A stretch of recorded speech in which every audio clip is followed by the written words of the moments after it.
तो और भाई लोग क्या हाल चाल है यार। तो भाई आज बात करने वाले हैं मॉन्स्टर वर्स के 5 ऐसे पावरफुल मॉन्स्टर्स की जो अपने गॉडजिला से तो ज्यादा पावरफुल नहीं है, बट ये टाइटन्स मॉन्स्टर वर्स के एक पावरफुल मॉन्स्टर्स में जरूर आते हैं। और मैं आपको बता दूं कि ये पावरफुल मॉन्स्टर्स का पार्ट 2 है। मैं इसके और भी पार्ट्स लाऊंगा, लेकिन अगर आपने पार्ट 1 नहीं देखा है तो आई बटन पे लिंक होगा, आप वहाँ से जाकर देख सकते हो। तो आप वीडियो को लाइक करो और मैं अपना काम स्टार्ट करता हूँ। Number 5 skull crawlers. तो भाई ये स्कल क्रोलर्स, जिन्हें स्कल डेविल भी कहा जाता है, ये स्कल आइलैंड के अंदर रहने वाले मॉन्स्टर्स हैं, जो कि हमेशा से ही कॉन्ग के स्पीसीज के दुश्मन रहे हैं। ये हमें सबसे पहले मॉन्स्टर वर्स के कॉन्ग की पहली मूवी कॉन्ग स्कल आइलैंड में देखने मिले थे। ये सभी बड़े से एम्फीबियन मॉन्स्टर्स हैं, जिनका सिर देखने में एक स्कल जैसा होता है और इनकी पूंछ बहुत ही लंबी होती है। इनकी मसल पावर बहुत ही ज्यादा होती है और इन स्कल क्रोलर्स का सिर भी बहुत ही ज्यादा मजबूत होता है। ये अपने दांतों से किसी भी चीज को फाड़ सकते हैं, और क्योंकि ये लोग हमेशा एक झुंड में ही रहते हैं, तो इसीलिए ये सभी एक साथ मिलके बड़े से बड़े मॉन्स्टर्स को मारने का भी दम रखते हैं। और हमने कॉन्ग की पहली मूवी में देखा था कि कॉन्ग के पूरे स्पीसीज के साथ साथ कॉन्ग के मम्मी पापा को भी इन स्कल क्रोलर्स नहीं मारा था। वो अलग बात है कि कॉन्ग अपनी स्पीसीज में थोड़ा सा अलग है और इसीलिए कॉन्ग अपनी स्पीसीज में सबसे ज्यादा पावरफुल है। लेकिन अगर बहुत सारे स्कल क्रोलर्स एक साथ कॉन्ग पे हमला करें, तब कॉन्ग भी ज्यादा टाइम तक सरवाइव नहीं कर पाएगा।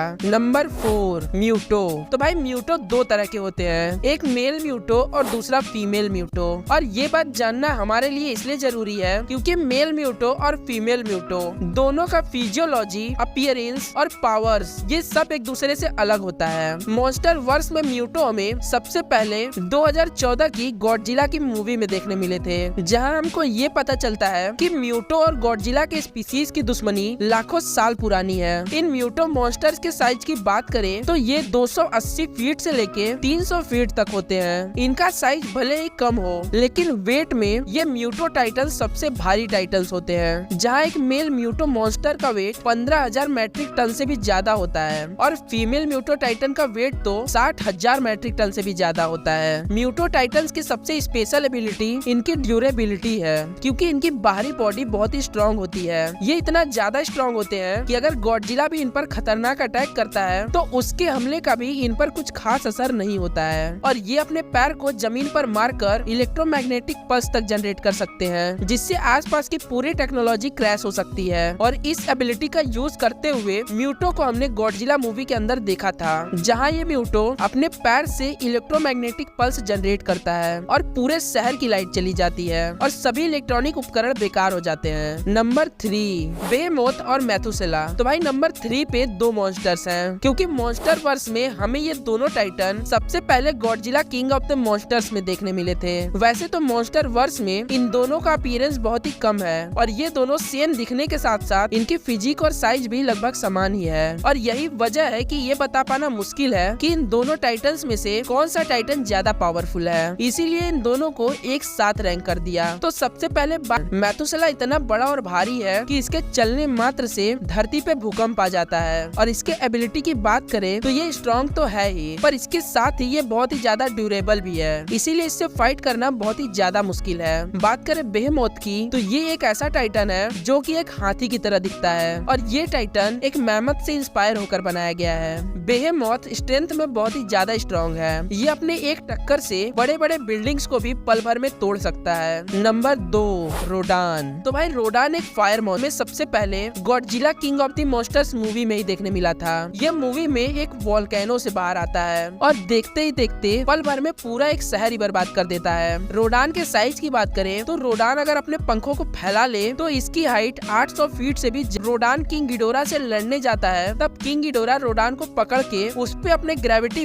रोडान के उड़ने की स्पीड एक एयरक्राफ्ट से भी ज्यादा है और रोडान उड़ते हुए अपने पंखों से हवा में बवंडर भी बना सकता है और यूज करता है, जो कि रोडान को फाइट्स में बहुत ही ज्यादा एडवांटेज दिलाती है। नंबर 1 मेका गॉडजिला। तो भाई मेका गॉडजिला मॉन्स्टर वर्स का एक मैकेनिकल मॉन्स्टर है, जिसको कि मॉन्स्टर वर्स में ही बनाया गया था। इसको एपेक्स साइबरनेटिक्स ने बनाया था। ये मैकेनिकल मॉन्स्टर हमें सबसे पहले गॉडजिला वर्सेस कॉन्ग मूवी में देखने मिला था। मेका गॉडजिला एक ऐसा टाइटन है जिसका शरीर तो मैकेनिकल पार्ट से बना है, लेकिन उसका कॉन्शियसनेस मतलब कि उसका दिमाग किंग गिडोरा वाला ही होता है और इसीलिए इसे एक बार एक्टिवेट कर दिया जाए तो ये अपने सभी फंक्शंस एनिमल्स को अपने हिसाब से ही कंट्रोल करने लग जाता है। बात करें मेगा गॉडजिला के एबिलिटीज की, तो भाई इसके पास रेड एनर्जी बीम है जिसे प्रोटॉन स्क्रीम भी कहा जाता है। और ये प्रोटॉन स्क्रीम इतनी ज्यादा पावरफुल बीम है कि ये गॉडजिला वर्सेस कॉन्ग मूवी में गॉडजिला के एटॉमिक ब्रीथ पे भी भारी पड़ जाता है, जिससे गॉडजिला बहुत ही बुरी तरह से घायल हो जाता है। और इस हमले के बाद गॉडजिला कुछ समय तक खड़ा भी नहीं हो पाता। इसके बाद इतना ही नहीं, मेगा गॉडजिला के शरीर में मिसाइल लॉन्चर्स भी सेट होते हैं, जिससे ये अपने दुश्मनों पे